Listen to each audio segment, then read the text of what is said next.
Hello. I love the Japanese culture, and for 10 years I wrote a monthly magazine newsletter about Japanese, especially the feudal Japan culture. So, this is one of my books, and I adore it. It is a traditional book, The Arts of Japan by Seiroku Noma, and it originally came out in the 60s. Let's see.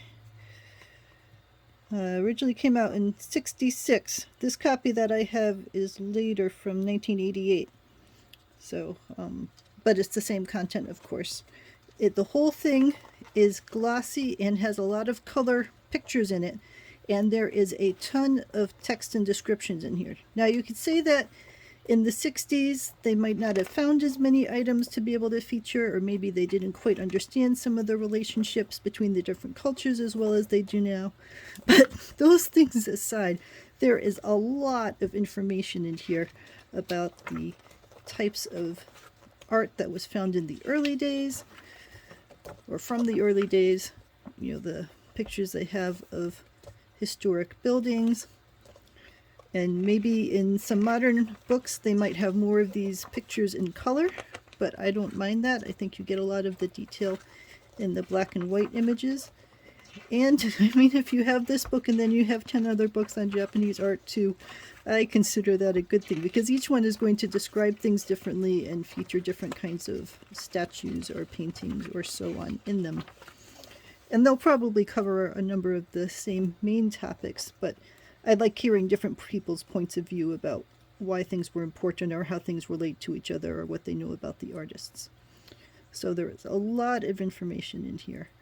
A lot of details about, the way items were constructed, the reason that certain things came into fashion, the reason things fell out of fashion, the types of materials they were used at, the cultural references, and the influences that were brought in from other locations. So as you can see, there is a lot in here.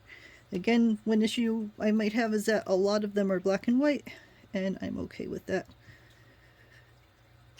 Sometimes, because of the way they lay things out, they'll discuss something and then you have to go a little ways before you find it, but that was also just the way our books often were. And sometimes you want to get a batch of the context before then you see what it's referring to. So it's, they do that sort of thing for a reason. Some of the pictures are just so pretty. So, and like that. And again, you could say, well, would that be better in color? I happen to really like that in black and white. I'm also a black and white photographer, so I probably have some balance in there, but you get a lot more, I think, of the sense of the values and the proportions and the composition sometimes when you're looking at a black and white image versus when you're looking at a color image, where a lot of those details can get a little lost. So, highly recommended. I love this book.